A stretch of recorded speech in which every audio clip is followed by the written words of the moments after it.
صاحب اب بات کرتے ہیں ذرا معیشت کے حوالے سے. معیشت کے جو کچھ فگرز میرے پاس ہیں وہ بڑے خطرناک ہیں.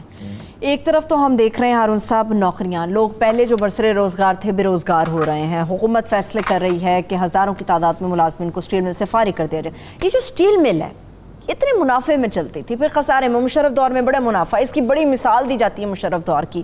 آتے آتے یہ اتنے خسارے میں آ گئی ہے. اس کو برباد کیا اس محترم شخصیت نے جسے شہید کہا جاتا ہے. ہمیں بھی کوفت ہوتی ہے اس پہ بات کرتے ہوئے. 3 ارب روپے کی کرپشن تو بے نظیر بھٹو کے دور میں 93 سے 96 تک ہوئی تھی. وہ اخباروں میں اس کی بعض جرائد میں اخبارات میں تفصیل چھپی اس پہ. مطلب 70 کروڑ روپے کا سامان آیا، وہ تاجروں کے ساتھ لین دین کر کے بزنس مین سے 20 کروڑ میں دے دیا. پرمٹ بھی دیے اس زمانے کی، اگر وہ ساری کھوج لائے.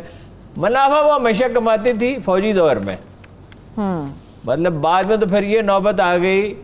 آخری جو مشرف کے دور میں جنرل قیوم جو تھے ان کے زمانے میں اس نے ریزنیبل منافع کمایا. لیکن اس میں ہوا کیا کہ پیپلز پارٹی اور ایم کیو ایم نے اتنے لوگ داخل کر دیے. وہ تو لوگ پارٹی کے تھے نا، وہ کام کرنے کے لیے تو وہاں نہیں جاتے تھے. وہ ورکر تو نہیں تھے، وہ اس کام کے لیے تو تیار نہیں کیے گئے تھے. وہ کولن پاول نے کہا تھا اس کے بارے میں ایک دفعہ، صدام کے بارے میں جب جنگ شروع ہونے والی تھی، کہ وہ کیسا لیڈر ہے، کیسا بار لیڈر ہے. اس نے کہا he is not a soldier, he is not school to be tactician, he is not a strategist, he is not a general, other than that he is a great military leader. بھائی کام آتا ہی نہیں ہے. وہ ان کے housing society بن گئی ہے. اس میں بے نظیر کے دور میں یہ برباد ہوئی. دیکھیے اسٹیل مل تو خسارے میں جا ہی نہیں سکتی. روسی اس کے گاہک تھے، وہ تو چیف سپریم کورٹ نے روک دیا. چینی اس کے گاہک، چینی اس پہ کتنا سرمایہ خرچ کرنے کے لیے تیار ہیں. you cannot imagine. تو پھر پرابلم کیا ہے؟ 1200 ارب روپے نہیں، ان لوگوں کو فارغ کریں، کام نہ کرنے والوں کو. 1200 ارب روپے بتدریج وہ اس پہ انویسٹ کرنا چاہتے ہیں. وہ کہتے ہیں یہ ساحل سمندر پہ ہے، امپورٹ اس کے لیے آسان ہے. 2 کروڑ کی آبادی کا شہر ہے، وہاں وہ کھپت ہے، اور پورا ملک اس کی مارکیٹ ہے. اس کو تو کمپیٹ ہی نہیں کیا جا سکتا. اور یہاں سے اگر ایکسپورٹ کرنی وہ مرحلہ ہے، وہ تو خیر بات بہت ریوائول کیوں نہیں ہو پا رہا آسان نہیں. سیاسی پارٹیاں مزاحمت کرتی ہیں، ان کے ووٹر ہیں نا پیپلز پارٹی کے، ایم کیو ایم کے ووٹر ہیں. ابھی آپ دیکھیں گے ہمارے اسد عمر صاحب، اللہ تعالیٰ انہیں مطلب بڑی فہم و بصیرت بخشی ہے، پرائیویٹائزیشن کے بڑے خلاف ہے. اور کبھی حکومتوں نے بھی کاروبار چلایا ہے، اور پاکستان جیسے معاشرے میں ریلوے ہے تو خسارے میں، پی آئی اے ہے تو خسارے میں، تمام سرکاری ادارے کا خسارہ اتنا ہے کہ دفاعی بجٹ سے تجاوز شکایتیں آتی ہیں. میں نے ابھی کنفرم نہیں کیا، تھوڑی دیر پہلے کسی نے مجھے بتایا کہ اب بھی سفارشی تقرریاں ہو رہی ہیں. حکومتوں کا کام یہ نہیں ہوتا. حکومت اس سے جان چھڑائے. بلیڈ کر رہا ہے پاکستان، بلیڈ کر رہا ہے ریلوے میں، پی آئی اے میں، اسٹیل مل میں، اور بہت سی سرکاری انٹرپرائز ہے.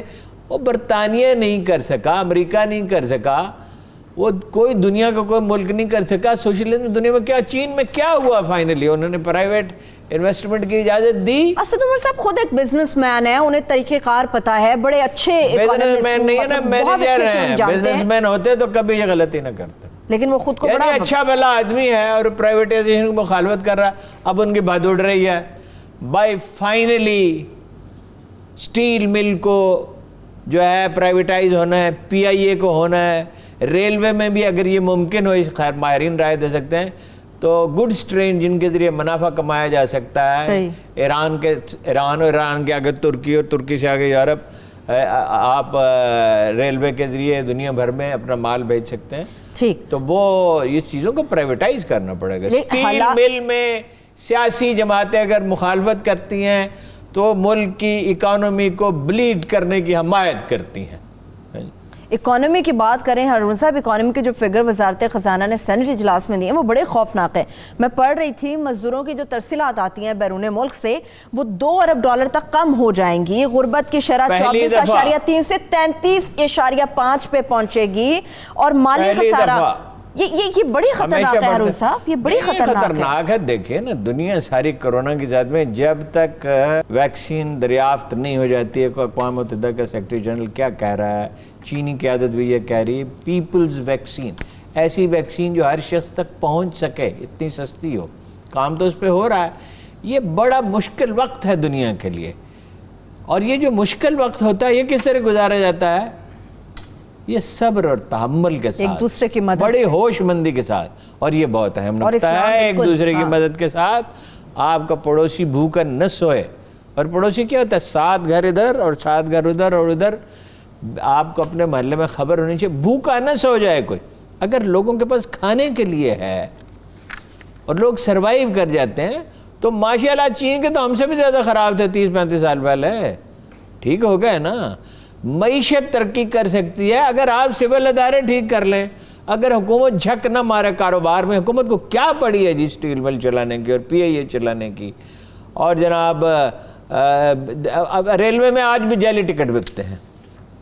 اور جی مجھے کہا انہوں نے، میں نے کہا یہ 2 سیٹیں خالی ہیں، میں نہیں چاہتا یہاں کوئی دوسرا آدمی، میں رات کو سونے چاہتا ہوں، دوسری ٹکٹ کے پیسے لے لیں. انہوں نے کہا آپ کو پیسے دینے کی ضرورت کیا ہے، آپ ایک ٹکٹ کے بھی پیسے نہ دیں. مجھے ایک صاحب نے کہا. میں نے کہا یار دل میں حیران رہ گیا، یہ لائلٹی ہے. دفتر کا کوئی نقصان ہو رہا کسی دفتر میں آدمی تو اس کی کم از کم آرزو تو ہونی چاہیے کہ یہ نقصان نہ ہو. اگر فائدہ پہنچا سکے تو اس سے اچھی تو کوئی بات نہیں. یہی بات حماد صاحب بھی کہتے تھے ہارون صاحب کہ جتنے بھی سرکاری ادارے ہیں ان کا خسارہ ہمارا جو دفاعی بجٹ ہے اس سے کہیں زیادہ بڑھ چکا ہے. آپ بتائیے 230 ارب روپے کا قرض ہے، کوئی 400 روپے پی آئی اے کے ذمہ ہے. یہ کہاں سے دیں گے آپ؟ نوٹ چھاپیں گے، مہنگائی بڑھے گی، افراط زر ہوگا، عام زندگی کی، عام آدمی کی زندگی بند ہے ہارون صاحب، جب سے بند ہے اور جو ملازمین وہاں پر ابھی بھی موجود ہیں 35 ارب روپے کی تنخواہیں صرف دے چکے ہیں. جب اتنا نقصان ہو رہا ہے تو پرائیویٹ کیوں نہیں کر دیتے؟ اس طرف اسد عمر صاحب کیوں نہیں لے کر آتے اس چیز کو؟ اسد عمر صاحب کو دیکھیے، اگر زندگی آدمی کے ساتھ مفاہمت نہیں کرنے آتی، آدمی کو زندگی سے مفاہمت کرنی ہوتی ہے، آپ کو حقائق کے ساتھ ڈھلنا پڑتا ہے. تو اسد عمر صاحب جو ہے ان کو پیچھے ہٹنے پڑے گا. سینسیبل آدمی ہے لیکن عجیب بات ہے، ایک عجیب فیصلہ، ایک عجیب ان کی رائے. ایک چھوٹی سی بریک کی طرف میں بڑھوں، جب بریک سے واپس آئیں گے تو معیشت کے حوالے سے بات ہوگی، خاص طور پہ گندم کی بات کریں گے. آٹے کی قیمت میں اضافہ ہو گیا، اس کے ساتھ ساتھ کرونا کے کیسز بھی ہر گزرتے دن کے ساتھ بہت زیادہ بڑھ رہے ہیں. وزیر اعظم عمران خان صاحب نے آج قوم سے خطاب بھی کیا ہے، ان سے متعلق بھی تفصیل سے بات کریں گے. ہمارے ساتھ رہیے.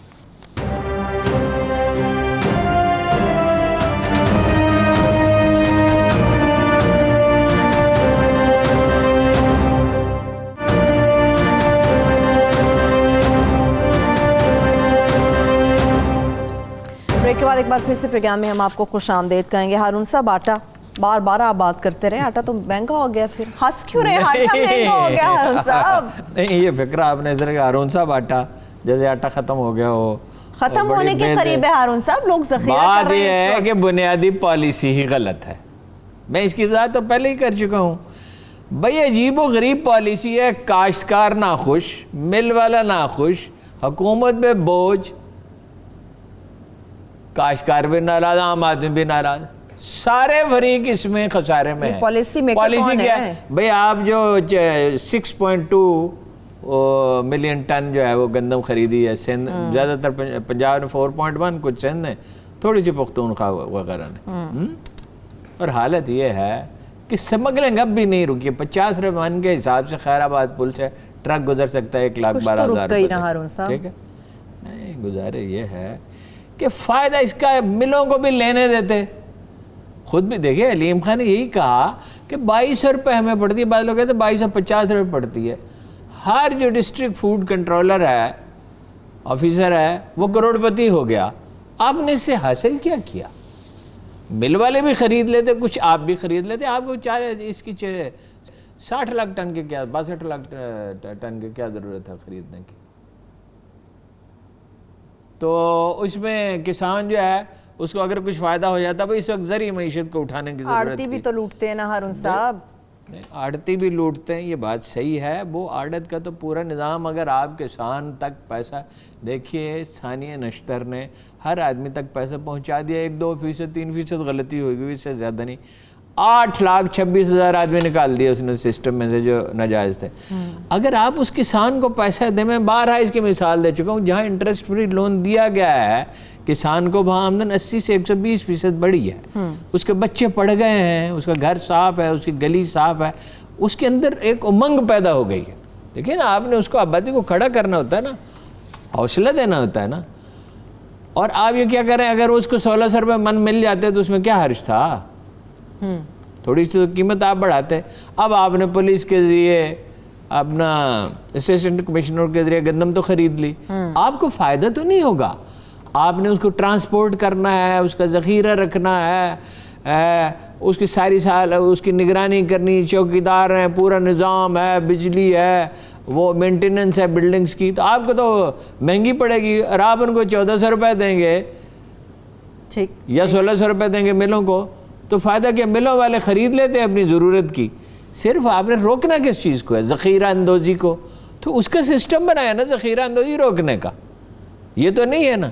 دیکھیے جو کرنے کے کام ہیں, کارٹلز کو روکنا اور بدماشی کو روکنا, یہ اصل حکومت کا کام ہے. پکڑنا ہے. یہ چنا جو ہے میں ہمیشہ ہر سال پتہ کرتا رہتا ہوں, جب چنا پیدا ہوتا ہے 80-90 روپے کلو ہوتا ہے, اور یہ ہوتے ہوتے 150 پہ چلا جاتا ہے, اور کبھی کبھی اس سے زیادہ بھی چلا جاتا ہے. تو آپ نے یہ دیکھیے, یہ ملک ہے زرعی ملک, اور ہم دالیں امپورٹ کرتے ہیں. یہ زرعی ملک ہے اور ہم کوکنگ آئل امپورٹ کرتے ہیں. لکھنے کی حد تک اب یہ زرعی ملک رہ گیا ہارون صاحب. اس لیے کہ آپ ماضی میں زندہ ہے نا آپ کی زمین ہموار ہے, نہ پیسٹی سائیڈز اچھی ملتی ہیں, نہ کھاد بر وقت ملتی ہے. وہ آڑتی سے لیتا ہے, آڑتی اس سے سود لیتا ہے.